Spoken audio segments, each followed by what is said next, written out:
یہ وہ لباس تھا جو میں نے استری کر کے ہینگر پر لگایا تھا، الماری اندر نہیں رکھی تھی۔ وہ دروازے پر کھڑی کسی سے بات کر رہی تھی اور اس کی باتیں سن کر میری جان نکل رہی تھی۔ عشق اور عاشقی کی ایسی باتیں میں نے اس کے منہ سے آج تک نہیں سنی تھی۔ نہ جانے وہ کس لڑکے کے ساتھ عشق لڑا رہی تھی۔ پہلے میں نے سوچا کہ اسے آواز دوں، لیکن پھر میں پیچھے ہو کر چھپ گئی تاکہ دیکھ سکوں کہ وہ مجھے کلونجی کے نام پر بھیج کر کیا کر رہی ہے۔ تھوڑی دیر بعد میں نے اس دروازے کو بند کیا تو میں نے دیکھا کہ اس کے منہ پر اچھی خاصی مٹی لگی ہوئی ہے۔ شاید ایسا اس لیے تھا کیونکہ اس نے اپنا منہ دروازے کی اوٹ میں چھپایا ہوا تھا اور دروازے پر ہی مٹی تھی۔ کچھ مٹی میرے کپڑوں پر بھی لگ چکی تھی۔ وہ دروازہ بند کر کے اندر آئی اور سکون سے صوفے پر بیٹھ گئی۔ پھر اس نے فون اٹھا کے نہ جانے کس کو فون لگایا اور کہنے لگی، بڑا مزہ آنے والا ہے، اب ثنا کو پتہ چلے گا کہ میرے ساتھ بے وفائی کرنے کا انجام کیا ہوتا ہے۔ میں نے اس کے کپڑے پہن کر اپنا حلیہ اس جیسا بنا کر گلی کے لڑکے کو وہ بے وقوف بنا لیا ہے اور پڑوس والی آنٹی کے بیٹے کو بھی یہ یقین دلا دیا ہے کہ ثنا اس کی محبت میں روز روز کلونجی مانگنے اس کے گھر آتی ہے۔ اب وہ دن زیادہ دور نہیں جب میں بہت آسانی سے ثنا کو بھائی کی نظروں میں بد کردار ثابت کر دوں گی اور اسے اس گھر سے نکال دوں گی۔ میں تو اسے یہ سوچ کر اس گھر میں لائی تھی کہ وہ میری دوست ہے، میرے بھائی کو مجھ سے الگ نہیں کرے گی، لیکن اس نے تو آ کر دشمنوں جیسی حرکت کی۔ میرا پیارا بھائی مجھ سے جدا ہو گیا، ہر وقت اس کے پلو سے بندھا رہتا ہے۔ اب دیکھنا میں کیسے اسے یہاں سے باہر نکالتی ہوں۔ جتنی محبت میں نے اس سے کی تھی اس سے کہیں زیادہ اب نفرت کرتی ہوں۔ اسے کیا لگا تھا کہ وہ جو چاہے گی کرے گی اور میں خاموش بیٹھی رہوں گی۔ اب جب وہ منہ کے بل زمین پر گرے گی تو اسے پتہ چلے گا کہ میرے ساتھ دھوکہ کرنے کا نتیجہ کیا ہوتا ہے۔ پڑوس والی آنٹی کا بیٹا بھی اس کی بد کرداری کی گواہی دے گا اور یہ گلی کا یہ لڑکا بھی، کیونکہ دونوں ہی یہ سمجھتے ہیں کہ ثنا ان کے چکر میں ہے۔ وہ بھائی کے سامنے لاکھ خود کو پارسا ثابت کرنا چاہے لیکن وہ میرے جال میں پوری طرح پھنس گئی ہے۔ کیا بتائے گی وہ بھائی کو کہ روز روز پڑوس میں کلونجی لینے کیوں جاتی تھی؟ میں تو صاف انکار کر دوں گی کہ میں نے تو سنا ہی کچھ نہیں تھا، وہ خود ہی جایا کرتی تھی۔ اس کے پاس کوئی جواز ہی نہیں بچے گا، کوئی تعویل نہیں ہوگی کہ وہ خود کو بچا سکے۔ آسیہ کی بات سن کر میرے قدموں تلے سے زمین نکل گئی تھی۔ میں تو سوچ بھی نہیں سکتی تھی کہ وہ لڑکی جو خود کو میری بیسٹ فرینڈ کہتی تھی، اتنی محبت سے میرے ماں باپ سے میرا رشتہ مانگنے آئی تھی، جس نے بڑے مان سے مجھے اپنی بھابھی بنایا تھا، وہ آج میری دشمن بن کر میرے سامنے کھڑی ہو گئی تھی، اور وہ بھی اس طرح کہ میں کسی کو منہ دکھانے لائق بھی نہ رہوں گی۔ اچانک ہی آسیہ کے سامنے آ گئی اور کہا کہ مجھے بتاؤ میں نے کیا کیا ہے، کس بات کی دشمنی نکالو گی مجھ سے؟ تمہارے بھائی کو میں نے تم سے الگ نہیں کیا ہے اور نہ ہی اس کے دل میں تمہاری محبت کم ہوئی ہے، بس میں اس گھر میں نہیں آئی ہوں اس لیے وہ کچھ زیادہ وقت مجھے دیتا ہے، لیکن کچھ دن گزریں گے تو پھر ہم دونوں اس کے لیے ایک جیسے ہو جائیں گے۔ تم اس کی بہن ہو اور بہن ہی رہو گی، میں اس کی بیوی ہوں، بیوی ہی رہوں گی، نہ تم میری جگہ لے سکتی ہو نہ ہی میں تمہاری۔ یہ کس بات کا بدلہ ہے، کس بات کی جلن ہے؟ مجھے اپنے سامنے کھڑا دیکھ کر وہ ہکا بکا رہ گئی تھی، کیونکہ اسے یقین تھا کہ میں گھنٹے سے پہلے نہیں لوٹوں گی، کیونکہ پڑوس والی آنٹی کی عادت ہی ایسی تھی، وہ جسے بھی اپنے پاس بٹھا لیتی گھنٹے سے پہلے نہ چھوڑتی۔ آسیہ گھبرا کر کھڑی ہوگی اور پھر کہنے لگی، تم نے میرے بھائی کو مجھ سے جدا کیا، وہ اب مجھے چھوڑ کر تمہارے ساتھ گھومنے نکل جاتا ہے، اور تم بھی اتنی بے وفا ہو کہ مجھے پوچھتی تک نہیں ہو۔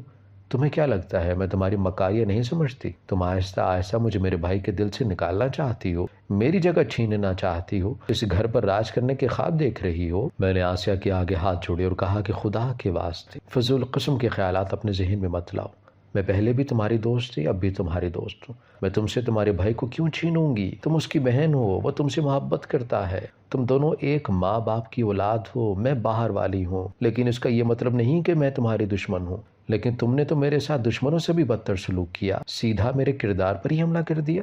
ایک بار سوچتی تو صحیح کہ اگر میں اس گھر سے جاؤں گی تو صرف میں ہی برباد نہیں ہوں گی بلکہ تمہارے بھائی کی زندگی بھی خراب ہو جائے گی۔ میری بات سن کر آسیہ خاموش ہو گئی، پھر وہ رونے لگی اور روتے ہوئے کہنے لگی کہ میرے ماں باپ نہیں تھے، مجھے میرے بھائی نے پال پوس کر بڑا کیا، مجھے لگا تھا کہ میں تمہیں دلہن بنا کر لاؤں گی تو میرا بھائی مجھے نہیں بھولے گا، تم بھی مجھے یاد رکھو گی، لیکن تم دونوں ایک ہو گئے اور میں خیر ہو گئی۔ اس دن بھی تم لوگ مجھے چھوڑ کر رات کو باہر چلے گئے، میں سارا وقت روتی رہی۔ آسیہ آنسو بہانے لگی تھی، اس کے اندر کی احساس کمتری مجھے واضح دکھائی دے رہی تھی۔ میں نے فوراً اسے سینے سے لگایا اور کہا کہ آسیہ، میں پہلے بھی تم سے محبت کرتی تھی اور اب بھی محبت کرتی ہوں، میں بھی اس دن تمہیں چھوڑ کر نہیں جانا چاہتی تھی، لیکن تمہارے بھائی کے دوست کے گھر جانا تھا اور مجھے وہاں جانے کی بات پتہ چلا کہ تمہارے بھائی نے اپنے دوست سے تمہارے رشتے کی بات کی ہے، اور ہم اسی سلسلے میں گئے تھے تاکہ اس کی اماں تمہارے لیے رشتہ مانگ سکے۔ بتاؤ ایسے میں تمہیں لے جانا مناسب ہوتا کیا؟ تمہارے بھائی نے مجھے منع کیا تھا کہ یہ بات ابھی تمہیں نہ بتاؤں، ایک دفعہ رشتہ پکا ہو جائے تو پھر ہم تمہیں خود بتا دیں گے۔ تمہارے بھائی کا دوست بہت اچھا لڑکا ہے، اس کی بہت اچھی نوکری، گھر والے بھی اچھے، تمہارا بھائی تمہارا مستقبل محفوظ بنانا چاہتا ہے اور بس اسی لیے فکر مند ہے۔ وہ مجھے ان کے گھر اسی لیے لے کر گیا تھا تاکہ میں ان کا رہن سہن دیکھ سکوں اور یہ بھی دیکھوں کہ وہ گھر تمہارے حساب سے ٹھیک بھی ہے یا نہیں۔ مجھے تو سب چیزیں بہت پسند آئی ہیں اور ان کی اماں نے کہا ہے کہ وہ جلد ہی تمہیں دیکھنے کے لیے آئیں گے۔ صحیح وقت آنے پر ہم تمہیں یہ بات بتا دیتے، لیکن مجھے نہیں معلوم تھا کہ تم اس بات کا اتنا غلط مطلب نکالو گی اور میرا ہی گھر توڑنے کی بات کرو گی۔ سارا سچ جان کر آسیہ ہکا بکا رہ گئی اور کہنے لگیں کہ ثنا مجھے معاف کر دو، مجھے لگا تھا کہ تم بدل گئی ہو، مجھے چھوڑ کر بنا بتائے بھائی کے ساتھ گھومنے چلی جاتی ہو، مجھے نہیں معلوم تھا کہ تم لوگ میرے مستقبل کے لیے فکر مند ہو، مجھ سے غلطی ہو گئی۔ دیکھا جاتا تو اس کی غلطی بہت بڑی تھی، کی وجہ سے میرا گھر ٹوٹ سکتا تھا، لیکن وہ میری بیسٹ فرینڈ تھی، میں اس کا درد جانتی تھی۔ اس نے ساری زندگی ماں باپ کے بغیر گزاری تھی، شاید اسی لیے وہ اپنے بھائی کی دوری برداشت نہیں کر سکتی تھی۔ میں نے اسے گلے سے لگا لیا اور کہا کہ اب رونے کی کیا ضرورت ہے، 2 دن بعد ارسلان کے گھر والے آنے والے ہیں، تمہارا بھائی آج رات کو خود تمہیں یہ بات بتائے گا، اسے ہرگز نہ بتانا کہ میں تمہیں پہلے ہی بتا چکی ہوں۔ میری بات سن کر آسیہ ہنس پڑی، اس کے چہرے پر خوشی آ گئی، اسے خوش دیکھ کر میں بھی مطمئن تھی۔ جو کچھ ہو چکا تھا ہم دونوں ہی اسے بھول جانا چاہتے تھے، کیونکہ وہ ایک ایسی بھیانک حقیقت تھی جسے یاد رکھنے پر ہر رشتہ بگڑ سکتا تھا۔ 2 دن بعد ارسلان کے گھر والے آئے اور آسیہ کا رشتہ پکا ہو گیا، ہم دونوں کا تعلق پھر سے بحال ہو گیا۔ لیکن کبھی کبھی یہ سوچ کر مجھے ڈر لگتا ہے اگر مجھے وقت پر حقیقت نہ پتہ چلتی اور میں اور آسیہ کے جذبات نہ جان پاتی تو کتنا کچھ ہو سکتا تھا، میری زندگی میں طوفان آ جاتا۔ کبھی کبھی ہمیں ارد گرد کی خبر نہیں ہو پاتی اور جب طوفان سر پر آ جاتا ہے تو تب اندازہ ہوتا ہے، اس لیے ہمیں چاہیے کہ اپنے پاس رہنے والے لوگوں کے جذبات اور حالات سے واقف رہیں، اور اگر کوئی ایسا انسان ہو جو احساس کمتری کا شکار ہے تو اسے زیادہ سے زیادہ وقت دیں، محبت اور توجہ دیں تاکہ وہ اس احساس کمتری سے نکل آئے اور اپنی اور دوسروں کی زندگی برباد نہ کرے۔ ہماری ویڈیو اگر آپ کو پسند آئی ہے تو ضرور لائک کیجیے، اپنی رائے دینا چاہیں تو کمنٹس کیجیے، اچھی لگے تو شیئر کیجیے۔ اس کے ساتھ ساتھ اگر آپ نے ہمارا چینل سبسکرائب نہیں کیا تو ضرور کیجیے اور بیل آئیکن پر لازمی کلک کیجیے تاکہ ہماری ہر آنے والی ویڈیو آپ تک بر وقت پہنچ سکے۔